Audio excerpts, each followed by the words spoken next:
Disiarkan langsung dari gedung DPRD Sleman 101,3 Star FM Inspiring Sound. Halo Star Lovers dan juga warga Sleman, apa kabar? Senang sekali saya Widya Pradipta bisa menemani Anda kembali dalam Bincang Parlemen Dialog Dewan di hari ini. Tentu saja ada banyak sekali hal yang akan kita bahas terkait dengan masalah kesehatan jiwa nih Star Lovers. Ini salah satu isu yang penting yang harus kita bahas. Terlebih ini menjadi satu tantangan yang dihadapi oleh Pemkab Sleman karena pertumbuhan penduduk, perubahan gaya hidup, kemudian ada juga faktor tekanan ekonomi dan dinamika sosial. Kita akan membahasnya bersama dengan dua narasumber saya dalam kesempatan hari ini. Yang pertama, beliau adalah Bapak Insinyur Haji Abdul Qadir MH. Beliau Ketua Panitia Khusus membahas Raperda tentang penyelenggaraan kesehatan jiwa, kemudian Ketua Fraksi Partai Amanat Nasional Dapil 2, dan juga anggota Komisi C DPRD Kabupaten Sleman yang meliputi fungsi perencanaan pekerjaan umum pembangunan ekonomi, lingkungan hidup. Kemudian juga sebagai anggota Badan Anggaran DPRD Kabupaten Sleman. Halo Pak Qadir. Ya. Kabar baik ya Pak Qadir ya? Assalamualaikum, sehat, manfaat. Sehat bermanfaat ya Pak ya. Baik, kita akan membahas terkait dengan Raperda begitu ya Pak ya. Raperda terkait dengan masalah kesehatan jiwa. Pak Qadir tidak sendiri, tetapi didampingi juga. Ini perwakilan dari Dinas Kesehatan Sleman, penelaah kebijakan bidang Kesmas Dinas Kesehatan Sleman, Bapak Jeffrey Reza Pahlevi. Pak Jeffrey, selamat datang. Kabar baik juga ya Pak Jeffrey ya? Sehat fisik. Siap. Oke, jadi kondisi terkait dengan masalah kesehatan jiwa ini diperberat dengan adanya stigma negatif ya warga Sleman dan juga Star Lovers. Ini masih melekat gangguan jiwa ini sehingga banyak juga menyebabkan beberapa keluarga atau mungkin penderita itu enggan mencari bantuan profesional. Nah, sebenarnya apa alasan utama dari pemerintah Kabupaten Sleman mengajukan Raperda tentang penyelenggaraan kesehatan jiwa ini? Kita langsung tanyakan ke Pak Qadir saja nggih Pak. Monggo Pak tanggapannya Pak. Kenapa sih perlu adanya Raperda tentang penyelenggaraan kesehatan jiwa ini? Apa yang paling mendesak nih Pak Qadir? Baik, terima kasih. Nah, selamat pagi menjelang siang. Assalamualaikum warahmatullahi wabarakatuh. Salam sejahtera untuk kita semua. Dan selamat siang seluruh pendengar pemirsa Star FM. Baik, apa yang disampaikan tadi ya, baik tentang Perda penyelenggaraan kesehatan jiwa. Sesuai dengan ketugasan kami, Ketua Pansus di Perda ini, Perda Kesehatan Jiwa ini, kami dari DPRD tentu sangat, setelah kami pelajari dan kami sesuaikan kondisi di lapangan, tentu ini hal yang paling penting. Kemudian sesuai dengan perintah Undang-Undang Dasar kita di pasal 28H dan 34, nanti dikembangkan lagi di tentang hak asasi manusia. Kemudian kita bicara hukum ya, kemudian dikembangkan, diturunkan di peraturan di bawahnya, yakni Undang-Undang Nomor 17 Tahun 2023, bahwa kesehatannya adalah sangat hak ya, sangat penting atau mutlak untuk masyarakat. Di situ disebutkan kesehatan tidak hanya secara umum, tapi kesehatan jiwa. Yeah. Nah, kita memahami sepenuhnya bahwa negara harus hadir. Jadi kalau bagian dari integritas perintah konstitusi kita bahwa kesehatan, pendidikan, kesejahteraan adalah hak yang melekat, yang mutlak di masyarakat. Maka kami di pemerintah daerah Sleman tentu linear ya untuk mengikuti peraturan tersebut. Dan kita lihat bahwa di Sleman ini dengan penduduk yang jumlahnya 1.100.000 ya lebih. Ini kan sangat rentan dengan masalah sosial, dengan perubahan ekonomi, kita harus adaptif, perubahan media sosial, kemudian tuntutan ekonomi, tuntutan zaman, dan sosial yang berubah karena kultur dan pengaruh dari media sosial, dan itu harus kita hadapi karena pengaruh sosial ini kan mau tidak mau, suka tidak suka bahwa media sosial akan lewat di hadapan kita. Nah inilah pengaruhnya, maka ada judi online, ada pinjol dan seterusnya. Inilah yang mengganggu, merubah pola sehingga efeknya adalah yang udah ada ODGJ dan seterusnya menjadi berkembang lagi. Inilah maka dalam hal ini eksekutif, yakni OPD Dinas Kesehatan mengajukan perda ya, tentang hal ini kami sangat menyambut baik dan mendukung sepenuhnya untuk kita selesaikan, kita buat peraturan daerah yang betul-betul bermanfaat, aplikatif, gitu. Langsung bisa sesuai tujuan. Kira-kira begitu. Oke, negara hadir begitu ya, Pak Jeffrey. Bagaimana nih Pak? Sebenarnya apa sih yang paling mendesak sehingga akhirnya pemerintah Kabupaten Sleman itu mengajukan raperda tentang penyelenggaraan kesehatan jiwa ini? Baik Mbak Widya, terima kasih. Seperti yang disampaikan oleh Pak Kadir tadi tentang beliau adalah Ketua Pansus Raperda Keswa saat ini. Tentunya kami dari Dinas Kesehatan sangat bangga gitu ya, sangat bangga bahwa raperda ini apa istilahnya bisa kami memandang bahwa ini sangat ditangkap baik oleh Bapak Ibu anggota Dewan DPRD di Kabupaten Sleman, karena tentunya dengan dukungan ini itu adalah bentuk komitmen yang luar biasa dari pemerintah tentang penanganan kasus masalah kesehatan jiwa di masyarakat.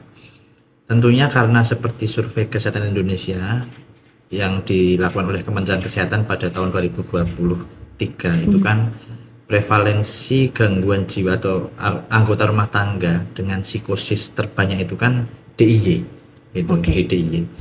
Kemudian di Sleman sendiri, karena tadi sudah sampaikan oleh Pak Kadir bahwa penduduknya 1 jutaan gitu, dan tentunya tidak hanya tidak hanya yang berprestasi saja, tapi juga ada masalah-masalah yang lainnya.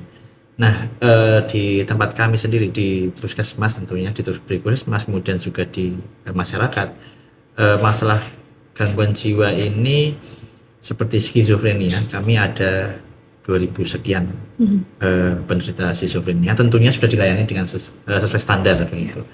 Diedukasi, diperiksa, diobati, dipantau dan dirujuk. Itu kan standar pelayanan minimum. Namun tidak menutup kemungkinan bahwa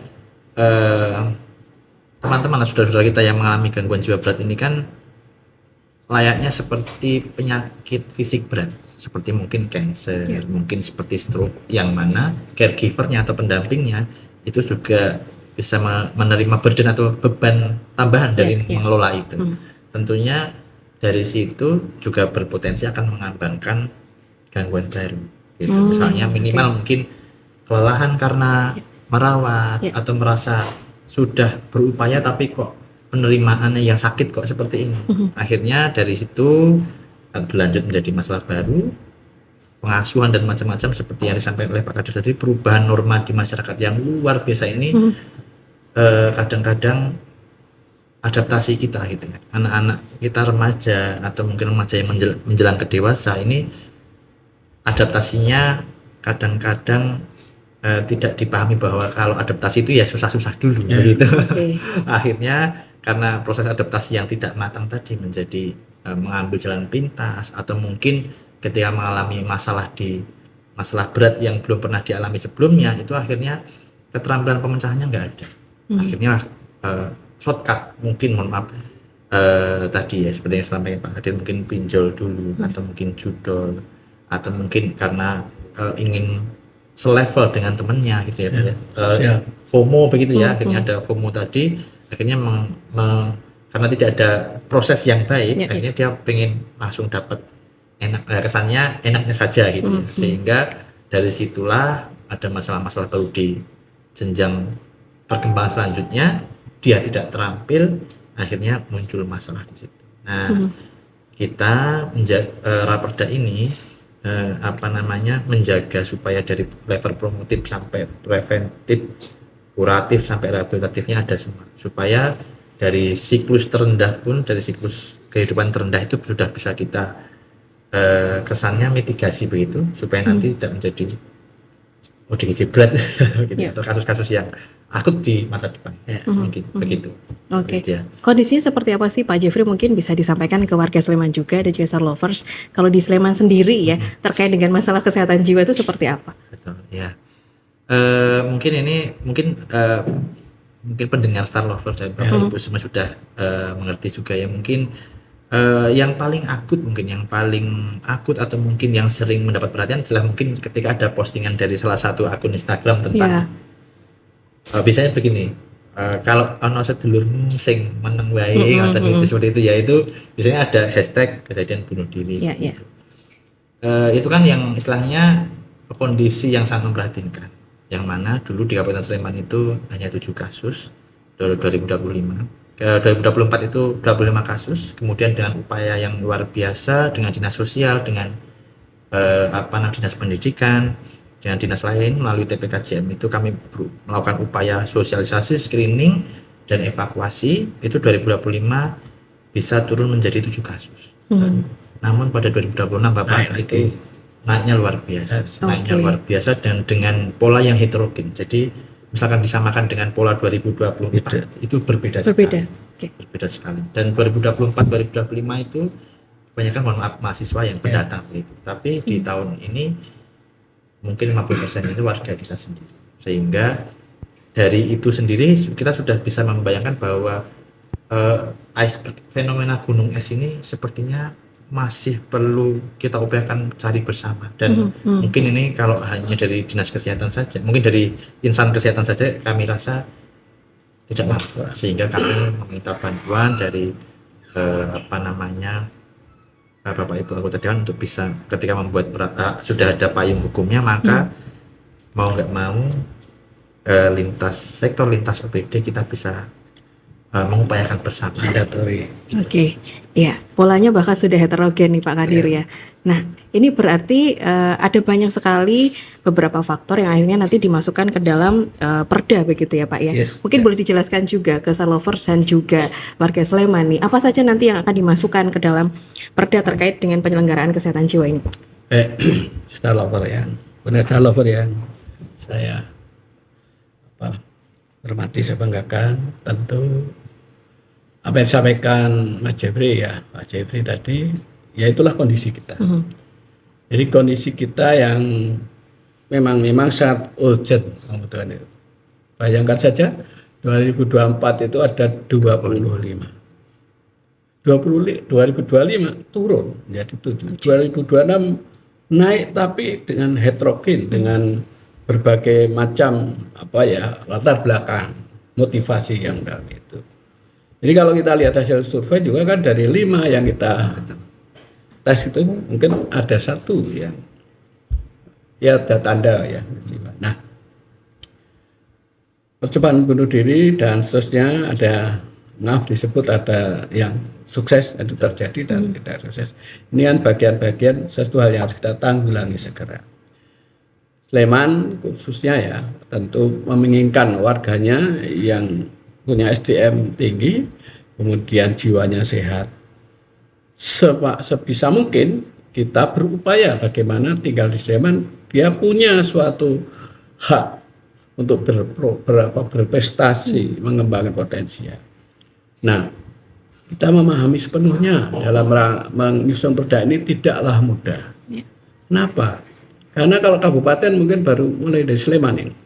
Tapi kalau provinsi ada di DKI Jakarta, di DIY sudah alhamdulillah, Jawa Timur dan Jawa Tengah. Dulu zaman gubernur siapa ya di Jateng itu ada kan bagaimana menanggulangi atau melarang ataupun operasi jangan ada pemasungan di GJ tadi. Nah, ya kita yang disampaikan dari Malaysia mulai dari kuratif, promotif, preventif, sampai dengan rehabilitatif. Kita akan lakukan itu. Dan saya saya berbangga juga di Dinas Kabupaten Sleman, ke rumah sakit ya, ini sudah melakukan hal itu, yakni promotif. Data-datanya saya sudah cek kemana, lengkap. Dan saya cek juga ke Dinas Sosial, kami, Dinas Sosial semuanya lengkap. Tinggal ini menggabungkan. Nah, caranya menggabungkan kan tentu harus ada payung hukum karena itu mandatori. Nah, kalau mandatori harus ada setiap pasal yang kita buat tuh biar berjalan harus ada anggarannya. Anggaran itu melekat pada peraturan daerah yang kita buat. Gitu.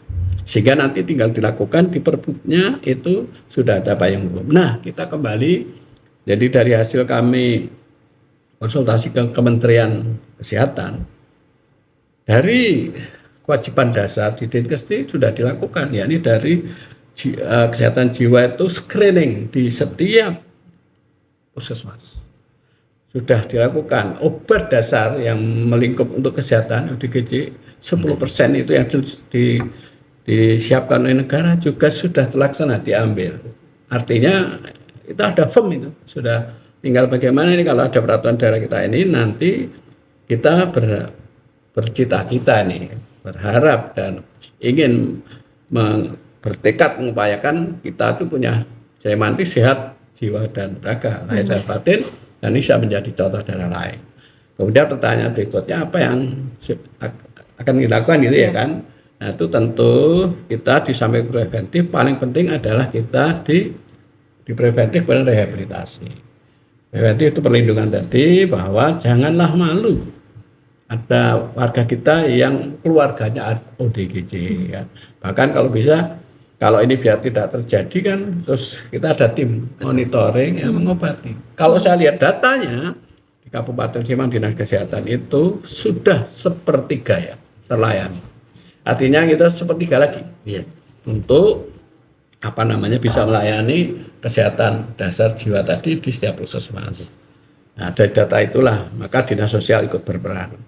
Kita hadir di situ untuk memastikan bahwa anggaran tadi betul-betul bisa kita anggarkan, payung hukumnya ada sehingga mandatorinya itu bupati eksekutif bisa melaksanakan tadi aturan tadi melalui Perbup sesuai sasaran sehingga kita tercapai masyarakat kita sehat jiwa dan raga. Kira-kira gitu. Oke. Mas Jeffrey atau Pak Jeffrey ini ya, apakah semua puskesmas yang ada di Sleman ya Pak sudah melakukan hal itu tadi, screening, kemudian mulai dari preventif, kuratif, kemudian sampai ke rehabilitatif nih? Ya, terima kasih Mbak Widya. Seperti yang sampaikan Pak Kadir tadi, tentunya semua puskesmas ini karena secara SDM sudah memenuhi semuanya. Jadi di dalam peraturan SPM dari Permenkes itu kan ada tenaga yang standar tenaga yang melakukan pelayanan kesehatan jiwa, dari dokter, kemudian psikolog klinis dan perawat serta tenaga kesehatan lain yang terlatih kesehatan jiwa, itu kita sudah ada semuanya. Kemudian screening kami juga terintegrasi dengan CKG, cek kesehatan gratis. Itu di dalamnya juga ada instrumen screening kesehatan jiwa, yaitu PHQ-4 itu ya, PHQ-4 Patient Health Questionnaire itu untuk mendeteksi cemas dan depresi. Kemudian kami juga melakukan screening untuk ibu hamil guna screening kesehatan jiwa untuk ibu hamil guna mendeteksi kejadian postpartum depression. Jadi depresi pasca melahirkan gitu, karena memang beberapa ya mungkin tidak banyak tapi sekian persen ada ODGJ yang perempuan, diagnosa schizophrenia yang perempuan itu muncul setelah melahirkan anak pertama gitu. Jadi potensi depresi pasca melahirkan itu sangat besar untuk bisa menjadi kegangguan mental yang sangat akut begitu. Nah, dari screening tadi kita sudah ini bulan Juni gitu, sampai bulan Juli kami sudah melakukan screening kesehatan jiwa itu pada 40.000 orang, sudah 40.000 sekian, 40.000 sekian, terdiri dari ya usia produktif, lansia dan anak sekolah. Nah, kemudian ini tahun ini bulan Agustus sampai September kami melakukan melalui puskesmas melakukan bulan screening sekolah. Jadi screening dari indera, gigi, mata, kesehatan lainnya sampai kesehatan jiwa juga kita screening semuanya dari kelas 6 SD sampai ke kelas 3 sampai kelas 1 SMA. Itu nanti kalau untuk yang kelas 2, kelas 3 nanti screeningnya udah ikut paket screening dewasa. Gitu. Untuk screening anak sekolah ini kita mulai sudah running sehingga nanti di bulan September kita akan diseminasi kepada guru-guru gitu, kepada guru-guru hasil screeningnya seperti apa, dan kemudian kita lakukan tindak lanjut begitu. Jadi alhamdulillah kita tidak hanya sampai ke screening saja, tapi sudah pada hasil screening yang sudah tidak ada masalah, Pak, ditindaklanjuti. Misalkan kami tidak ada, ini dari hasil screening ini tidak ada yang abnormal, maka kita tetap lakukan promosi, bagaimana tetap menjaga supaya kesehatan jiwanya tetap bagus. Tapi yang sudah orange gitu ya, yang sudah kategori sedang, ada masalah sedang, biasanya kami bekerja sama dengan sekolah, dengan guru BK atau guru pendamping UKS itu melakukan pendampingan psikologis awal gitu, pertolongan pertama pada luka psikologis. Bagaimana nih anak-anak remaja ini kita buat kader juga, kader sebaya gitu, untuk mendengarkan curhatan dulu dari masing-masing temannya. Kalau tidak bisa, baru ke guru BK atau guru PJ UKS begitu. Kalau SD kan belum ada guru BK ya, jadi kadang-kadang didampingi oleh Bapak Ibu UKS. Selanjutnya nanti ketika kok dari guru BK, dari sekolah itu merasa bahwa oh ini sepertinya sudah tidak bisa di sekolah, maka alurnya akan langsung ke puskesmas gitu. Nah, di puskesmas nanti akan diterima oleh psikolog klinis. Di situ nanti kadang-kadang bisa selesai di situ. Jadi masalah orang tua dan macam-macam. Nah, kadang-kadang permasalahannya adalah ketika orang dari guru memanggil orang tua, mengkonfirmasi gitu ya, Bapak Ibu, ini anaknya hasil screeningnya seperti ini. Kira-kira apakah betul di rumah juga seperti itu? Beberapa orang tua ada yang bersedia hadir untuk memenuhi panggilan guru BK gitu, dan kemudian mengantar ke sekolah, tapi juga tidak sedikit yang lolos gitu. Nah, sementara lolos tidak ke puskesmas tadi, pikiran positif kami adalah mungkin periksa di tempat lain begitu. Tapi ya ini menjadi indikator kami bahwa kami perlu memastikan bahwa tadi ditindaklanjuti begitu. Ini boleh kita apresiasi begitu ya Pak Kadir, karena screening bahkan sampai ke tindak lanjut dari sekolah juga gitu ya, untuk mitigasi tadi ya. Jangan sampai nanti ketika dewasa akhirnya terjadilah kesehatan jiwa itu tadi ya. Kita jeda dulu Pak Kadir dan juga Pak Jeffrey begitu ya, Star Lovers dan juga warga Sleman. Silahkan Anda yang mungkin ingin menanggapi atau memberikan pertanyaan, langsung sampaikan saja di line WA kita di 0818621013 atau di Instagram kita juga kami menyediakan itu. Silahkan sampaikan @StarJogjaFM. Setelah jeda kita akan segera kembali.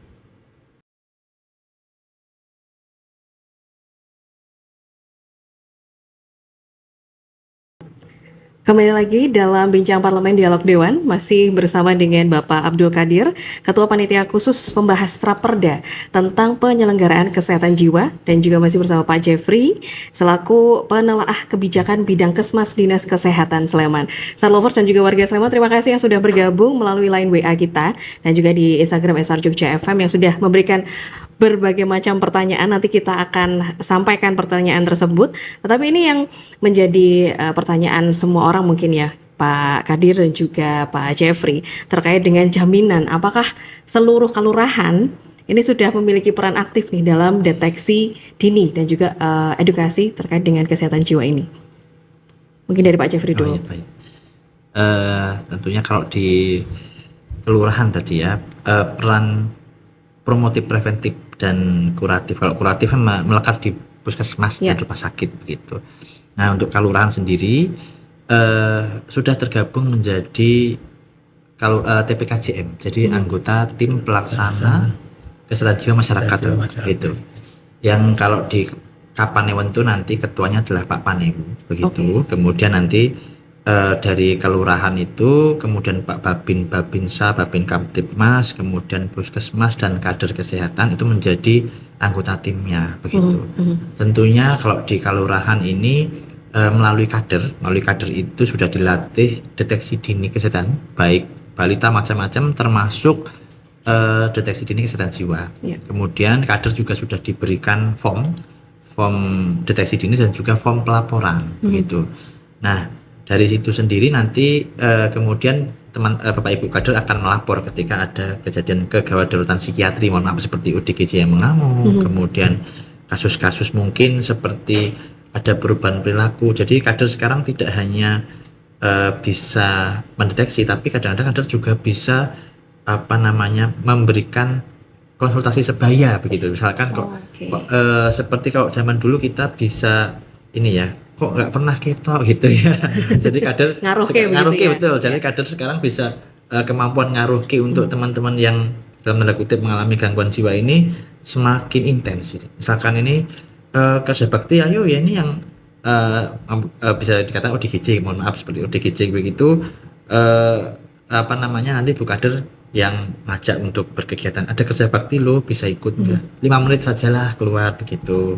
Kemudian kadang-kadang ketika sudah tidak pernah kelihatan begitu, Bu Kader akan ngaruhke, dan ketika ngaruhke akan pasti ketemu misalnya, oh ini tidak, kok ada perilaku aneh-aneh, misalkan mohon maaf sudah melempari tetangga dengan gentengnya dengan batu-batu begitu, kemudian Bu Kadir akan ngecek ke obatnya langsung, diminum nggak obatnya gitu, oh masih banyak, masih dikasih 1 bulan tapi masih 20 padahal sudah hari ke-17 begitu, maka Bu Kadir akan langsung koordinasi dengan puskesmas dengan penanggung jawab program kesehatan jiwa, kemudian nanti bersama-sama biasanya yang memiliki ambulan kelurahan untuk merujuk begitu. Nah di sisanya paling adalah misal Pak Babin begitu, Pak Babinsa ketika ada permasalahan berkaitan dengan ketertiban di masyarakat yang disebabkan oleh ODGJ Kambuh, tadi Pak Babinsa sudah sigap untuk melakukan evakuasi bersama. Gitu. Tentunya Pak Babin dan Pak Babinsa itu sudah memahami evakuasi yang tetap menjunjung HAM. Jadi mohon maaf tidak dilakukan pemborgolan gitu. Kami sudah menyiapkan baju fiksasi. Jadi jaket khusus untuk ODGJ dan talinya, sementara tali itu dibuat dari selimut yang dijahit tebal begitu sehingga ketika diikat tidak menimbulkan cedera pada ODGJ. Nah, Bapak Ibu di kelurahan sudah secara kontinus dilatih oleh teman-teman puskesmas gitu. Sehingga untuk di kelurahan bahkan sudah beberapa kelurahan itu sudah memiliki paguyuban khusus ODGJ.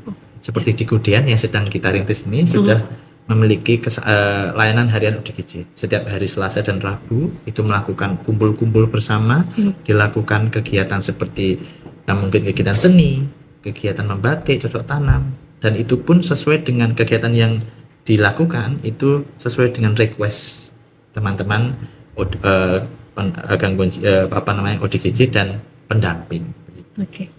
Dan sudah ada 8 kelurahan yang sudah memiliki paguyuban gangguan jiwa yang rutin.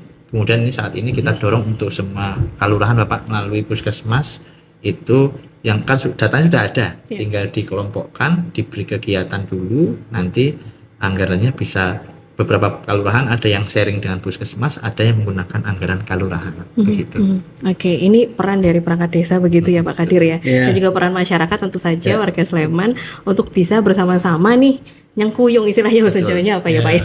Ini terkait dengan teman-teman atau warga di sekitar atau mungkin tetangga yang memiliki gangguan jiwa begitu. Pak Kadir melihat ini seperti apa? Ya, berarti kan apa yang disampaikan, kemudian apa yang diusulkan, kan inisiatif ya di peraturan daerah ini sudah dijalankan, gitu ya. Ya ini dari tadi ya, dari preventif, kuratif, promotif, dan partisipatif, kemudian rehabilitasi. Partisipasi masyarakat, ya ini antar lembaga ya, pemerintah daerah, masyarakat, sosial, LSM, ini sudah dijalankan. Kemudian maka di kelurahan tadi ada kelompok masyarakat tadi yang bersama-sama yang melalui bukadernya akan mengaruhi. Tentu suatu kegiatan atau pencegahan, preventif dan tidak bisa dilakukan oleh OPD sendiri, kita pemerintah sendiri. Melibatkan masyarakat ini. Nah, ini sangat efektif. Maka dibentuklah kelompok-kelompok partisipatif dari masyarakat tadi yang diinisiasi oleh Dinas Kesehatan, nanti bersama Pemda Sleman dalam hal ini oleh OPD terkait, yakni Pak Penewu sebagai leading sektornya, sebagai ketuanya untuk memotivasi nanti sampai ke kader-kader desa. Nah ini yang paling efektif. Nah di situ ngaruh ke tadi, karena yang namanya ODGJ kan tidak hanya bisa dengan obat, tapi dia harus ada perhatian, pengakuan, stigma negatifnya dihilangkan dengan menjadikan dia itu ada manfaat di dalam masyarakat, kemudian diikutkan di dalam kegiatan-kegiatan sehingga dia tidak, stigmanya tidak diisolir. Karena isolir pasung yang nyata secara fisik, tentu kita sudah tidak ada, tapi ada pasung yang sifatnya adalah tidak kelihatan ya, tadi dikucilkan. Orang-orang stigmanya negatif dan seterusnya ini sudah sangat menghukum. Inilah yang betul-betul kita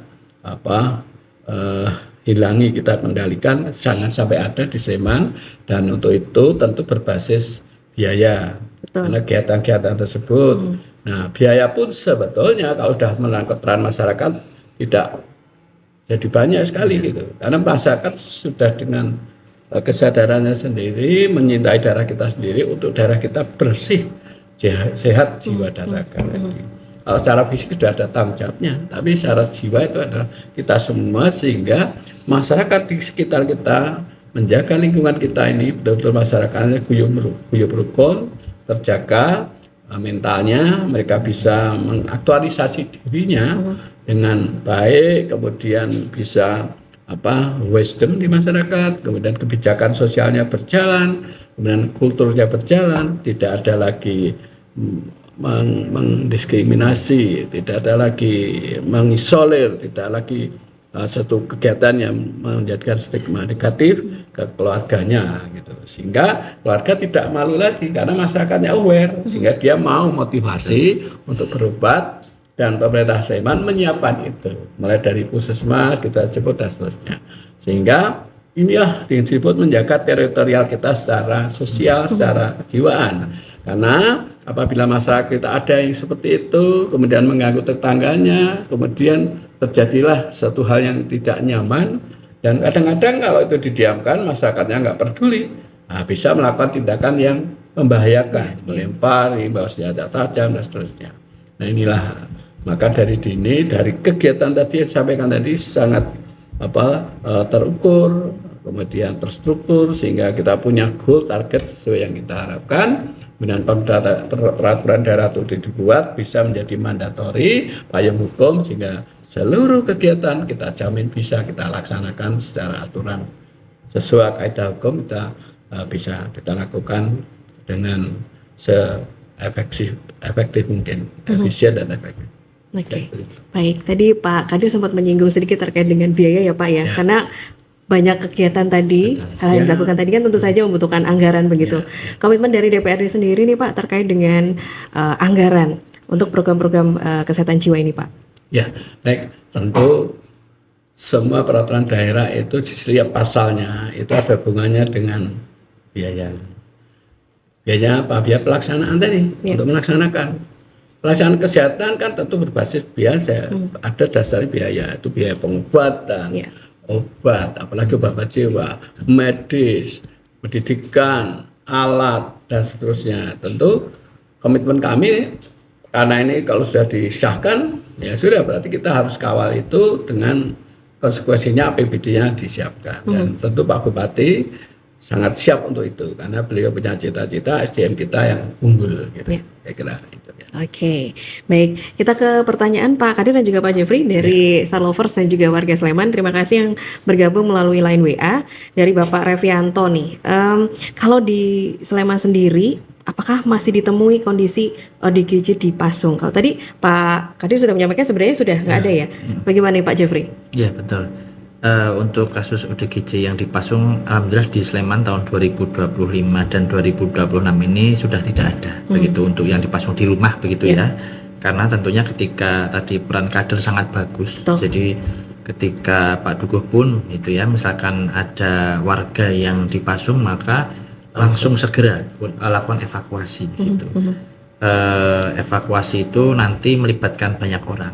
Jadi maksudnya banyak orang ini adalah nanti sampai pada kepulangan kembali ketika setelah dievakuasi. Misalnya kasus yang mana, mohon maaf, misalkan di anggota keluarganya sudah sepuh sekali begitu ya. Biasanya kan kenapa sampai di Pasung, karena tidak bisa ada yang mendampingi begitu. Pendampingnya tinggal neneknya yang sangat sepuh, ngapunten, sangat lemah begitu ya, sehingga dari saudara jauhnya di pulau mana begitu memberikan inisiasi untuk dipasung. Nah seperti itu biasanya dari kelurahan, dari Pak Kamito, Pak Lurah, dari Jawat Sos di Kapanewon itu melakukan seperti case conference bersama Puskesmas, Dinas Kesehatan dan Dinsos juga, dan biasanya juga dengan Dinas Sosial, kadang-kadang dengan Gracia juga, Rumah Sakit Gracia. Setelah itu case conference itu untuk menentukan nanti setelah ini siapa yang akan menjamin, kemudian pulangnya di mana gitu. Ketika tidak mungkin lagi untuk pulang, maka nanti Dinas Sosial yang akan istilahnya merancang mekanismenya, apakah ke panti rehab milik Dinas Sosial dulu, atau mungkin harus dimediasi dengan anggota keluarga lain supaya mau menerima. Nah itu nanti ketika sudah diterima, misalkan kembali pulang, maka dari puskesmas dan mungkin TKSK dan kader yang akan melakukan pemantauan. Oke, tidak ada ya ini ya warga Sleman ya. Sudah ada ini. Sudah Insya Allah sementara. dan seterusnya tidak ada begitu ya. Baik, pertanyaan berikutnya terima kasih untuk Pak Dewa. Kasus gangguan jiwa yang paling menonjol di Sleman itu apa saja ya? Mungkin yang paling banyak mungkin Paling Pak. banyak Ya. ya. Izin Pak Kadir. Mbak Widya, jadi kalau kasus gangguan jiwa, kalau gangguan jiwa ini kan ada yang kita anggap saja ada yang berat gitu ya. Yang berat itu adalah yang skizofrenia tadi. Skizofrenia dan psikotik akut itu menurut Permenkes tentang SPM itu yang dua itu yang berat. Untuk yang berat ini ada pada tahun 2026 ini sasaran kami SPM itu berdasarkan dari temuan tahun lalu gitu. Yaitu saat ini 2922. Banyak juga. 2922. Itu sasaran kami orang dengan gangguan jiwa berat. Namun seperti cemas dan depresi itu sudah masuk dalam buku pedoman, termasuk dalam buku pedoman PPDGJ, pedoman penggolongan pendiagnosaan gangguan jiwa. Nah, itu cemas dan depresi itu masuk di dalam buku itu, namun bukan gangguan jiwa berat, gitu ya. Sehingga kalau misalkan kita hitung terbanyak, depresi dan cemas itu terbanyak, tapi dia bukan gangguan jiwa berat, gitu ya. Dia ya masalah mental gitu, masalah mental. Tapi masih bisa berfungsi seperti saya. Mungkin kalau saya depresi ya masih bisa begini dan macam-macam. Tapi kalau yang berat tadi, gangguan jiwa berat, mungkin yang dimaksud penanya tadi bisa jadi gangguan jiwa berat itu skizofrenia tadi. Sasaran kita di 2026 ini ada 2922 begitu, 2900. Cukup banyak ya Pak. Ini sudah tertangani ya. Sudah tertangani ya. Sudah tertangani. Dapat 3. Baik, pertanyaan berikutnya dari Instagram. Terima kasih @Afriani Putri. Ini untuk Pak Kadir nih ya. Dari sudut pandang DPRD sendiri, kira-kira menurut Pak Kadir apa sih yang kurang dari layanan kesehatan gangguan jiwa di Sleman nih Pak? Baik.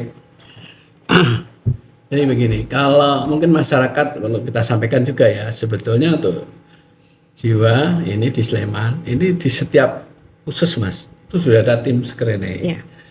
Nah, di sana bukan dokter, misalnya dokter, tapi semua sudah punya sertifikasi khusus untuk penanganan itu. Dan kita ada 4 alat ya, 4 alat HRV. HRV yang untuk itu.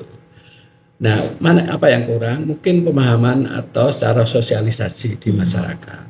Jadi kami mendorong di RSUD kita ini nanti ada layanan jiwa, kesehatan jiwa. Jadi dari Bangsal, dari kamar-kamar dan seterusnya ya. Nanti kita mendorong itu tahun ke depan setelah ini untuk bisa diadakan, diselenggarakan lengkap dengan SDM peralatannya ya. Nah, kemudian di puskesmas ditingkatkan. Yang berikutnya adalah sosialisasi tadi.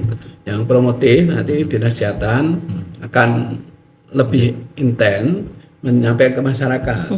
Kalau masih ada hal-hal yang berhubungan jiwa yang ditakuti dan seterusnya, yang kadang-kadang semuanya aja menghindar gitu, nanti silakan dihubungi di Dinkes atau di puskesmas.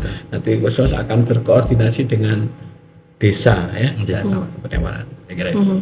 Oke, ini sudah menjawab ya, begitu ya. Kemudian gangguan jiwa, karena tadi sudah ada deteksi dini di sekolah-sekolah juga.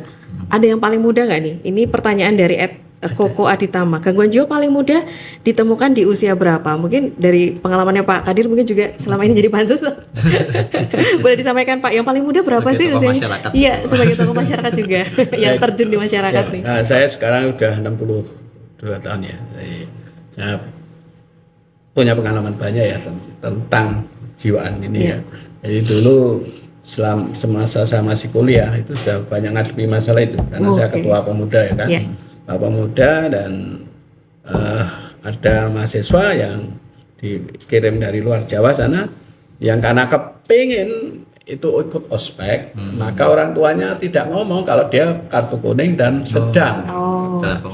Nah kemudian karena berperilaku aneh ya saya nasihati macam-macam. Besok pagi 3 hari kemudian setelah ospek dia ngamuk di kampus gitu.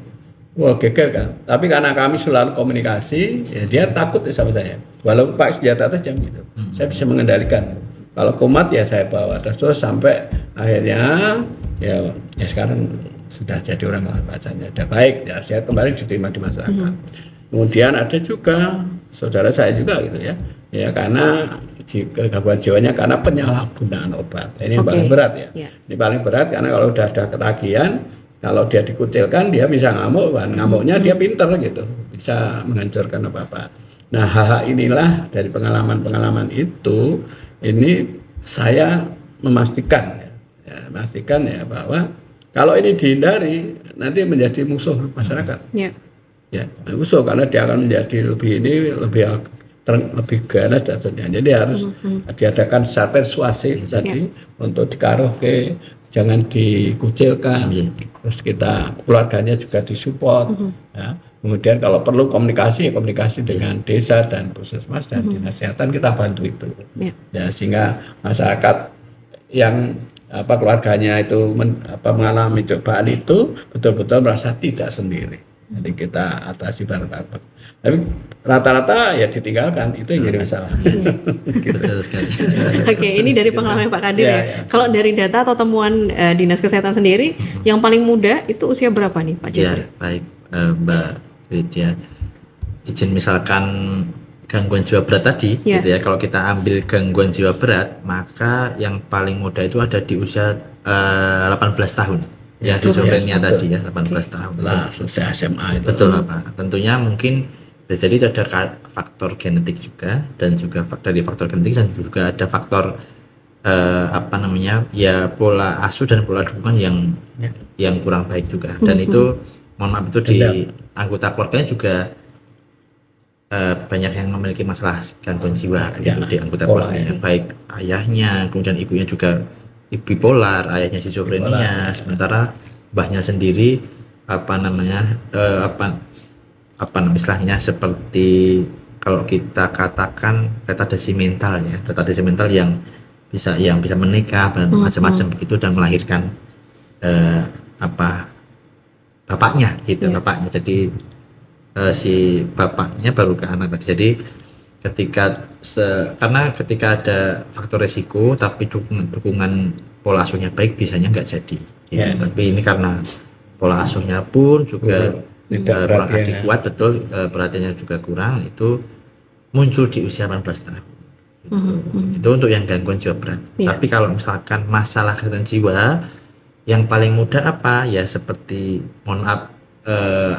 seperti anak-anak ya, balita yang mengalami masalah perkembangan itu masuk di dalam PPDGJ tadi, tapi bukan gangguan jiwa berat begitu ya. Jadi masalah perkembangan itu seperti speech delay, seperti ADHD, kemudian juga mungkin retardasi mental itu kan juga kita tangani yang menjadi salah satu yang akan di-includekan di raperda ini. Jadi semua masalah kesehatan jiwa. Ini yang paling tua sekalian ada nggak Pak? Nggak ada Pak. Tanya yang paling muda karena penasaran ya. Iya. Apakah ada yang paling muda itu terkena? Kalau yang tua nanti masuknya ke demensia. Dia demensia. Bullying ya, Korban bullying? Korban bullying juga banyak. Itu juga cukup banyak. Jadi kalau kita mau cari ke sekolah itu banyak. Itu banyak sekali. Jadi ya, tapi tadi dari screening besok ini kan kita screening ini bulan ini kita screening ke sekolah. Nanti kita akan temukan yang cemas dan depresi. Nah nanti yang akut biasanya kadang-kadang sudah ada yang direhabilitasi, sudah ada yang diobati. Jadi misalkan kami konfirmasi ke Bu Guru gitu ya, Bu, ini dari 18 ada yang nama si A ini, kok ngisinya mentok ya Bu, yang ngisinya abnormal semua. Oh ya Mas, memang dia baru pengobatan. Oh ya sudah, gitu. Jadi nanti tinggal kita menguatkan Bapak Ibu Guru untuk pemantauan, gitu. Dan nanti mungkin dari segi kurikulum pembelajarannya yang mungkin kami kami dari Dinas Kesehatan hanya puskesmas paling mungkin hanya bisa menyampaikan bahwa kemampuan mengikutinya mungkin tidak sama dengan anak seusianya. Jadi nanti mohon disesuaikan kurikulumnya atau mungkin proses belajar mengajar. Oke, Pak Kadir, ini tadi temuan yang akhirnya kita, ternyata anak-anak pun juga termasuk dalam gangguan kesehatan jiwa. Mungkin sebagai yang berpengalaman begitu ya, boleh disampaikan dukungannya terkait dengan caregiver.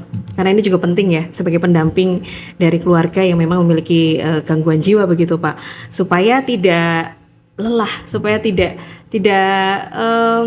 keok semangatnya begitu Pak, untuk mendampingi keluarga yang memang sangat membutuhkan. Betul.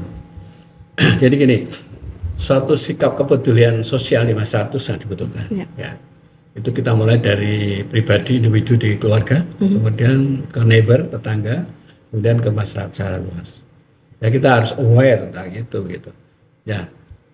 Dan kalau kita lihat saat ini, kalau di luar konteks itu, saya tetap meminta untuk nanti yang sekolah ya, usia dari SD, SMP, SMA ini yang paling penting.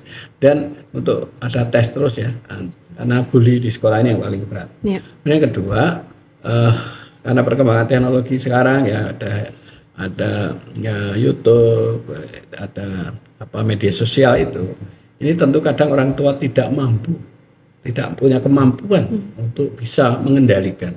Karena kalau anaknya sudah nangis atau karena dia sibuk dan seterusnya, ini juga ada efek ya, karena tantum ya ada itu. Ini berkembang nanti bisa ke yang lain, apalagi kalau sudah ada pola ya, ada ini.